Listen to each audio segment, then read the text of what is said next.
할렐루야, 오늘도 우리에게 주신 말씀을 통해서 큰 은혜 받는 귀한 시간 되길 원합니다.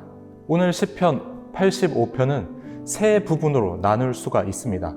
먼저 1절에서 3절은 하나님의 은혜를 찬양합니다. 그리고 4절에서 7절은 하나님의 은혜를 간구하는 기도를 합니다. 그리고 마지막 8절에서 13절은 하나님의 은혜에 합당한 삶을 살 것을 결단하고 권면하고 있습니다. 1절에서 3절의 하나님의 은혜는 과거를 회상하면서 은혜를 감사함으로 표현하고 있고요. 또 4절에서 7절은 오늘 임한 고난 가운데서 하나님의 구원을 요청하는 간구의 내용을 담고 있습니다. 그래서 오늘 시편을 보면 고난에 대한 내용이 나오고 있습니다. 자신의 어떤 고난에 대한 내용이 아니라 이스라엘 공동체에 대한 고난, 그 내용을 보여주고 있어요. 그리고 오늘 시편 기자가 말하는 이스라엘 공동체의 고난은 죄의 결과로 보고 있습니다. 1절입니다. 여호와여 주께서 주의 땅에 은혜를 베푸사 야곱의 포로된 자들이 돌아오게 하셨으며, 야곱의 포로된 자들을 돌아오게 하셨다. 그것은 하나님의 은혜로 가능한 것이었다 라고 고백하고 있고요. 2절에서 말하는 것은 하나님께서 용서해 주셨다. 용서해 주셨기 때문에 돌아올 수 있었다라고 말합니다. 주의 백성의 죄악을 사하시고 그들의 모든 죄를 덮으셨나이다. 그리고 8절을 보면 내가 하나님 여호와께서 하실 말씀을 들으리니 무릇 그의 백성, 그의 성도들에게 화평을 말씀하실 것이라.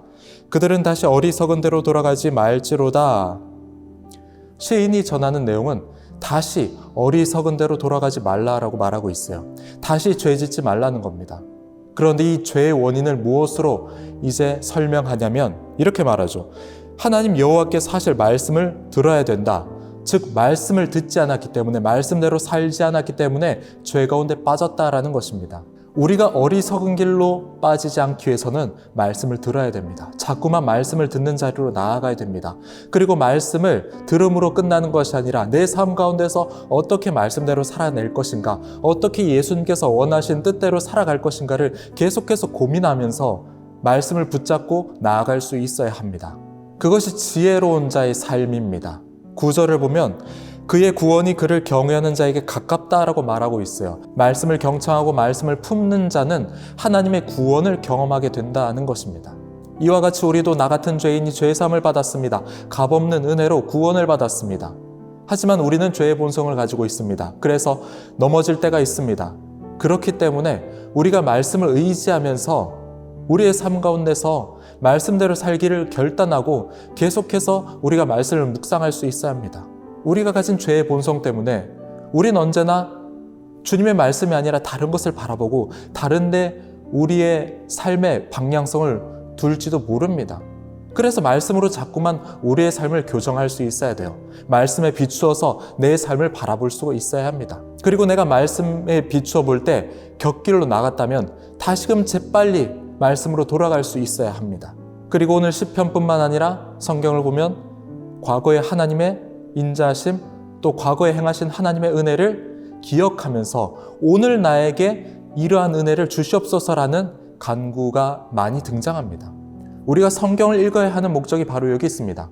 성경 말씀을 보면은 하나님께서 정말 연약하고 또 나약하고 어려움 가운데 빠져 있고 또 죄 가운데 빠져 있었던 사람들, 또 이스라엘 백성들을 구원하시고 은혜를 베푸시고 그분의 인자심으로 보살펴 주신 것을 우리가 보게 돼요. 그 말씀을 보면서 오늘 내 삶에도 이스라엘을 향한 그 하나님의 은혜가 임하길 원한다. 그렇게 우리가 간구할 수 있습니다. 말씀을 읽을 때 내가 연약하고 넘어져 있지만 하나님께서는 그럼에도 불구하고 이스라엘에게 행하셨던 그 은혜를 나에게 주실 것이구나. 이 믿음, 이 확신을 가질 수 있게 돼요. 그리고 넘어져 있다 할지라도 실망하거나 좌절하는 것이 아니라 하나님의 인자하심, 하나님의 신실하심을 기억하면서 다시 일어날 수 있습니다. 다시 힘을 낼 수 있어요. 그래서 말씀이 우리의 삶에 정말 표대가 되어야 합니다. 마지막 7절입니다. 여호와여 주의 인자하심을 우리에게 보이시며 주의 구원을 우리에게 주소서. 하나님의 신실하심을 기억하며 기도하고 있습니다. 오늘 우리에게도 이러한 기도가 있길 원합니다. 시편 기자의 이러한 기도가 있길 원합니다.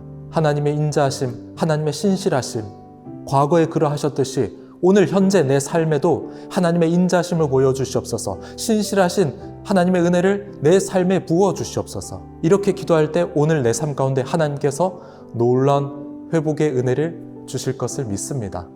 이러한 믿음으로 오늘 하루 승리하는 청함의 성도 여러분 되시기를 주님의 이름으로 축복합니다.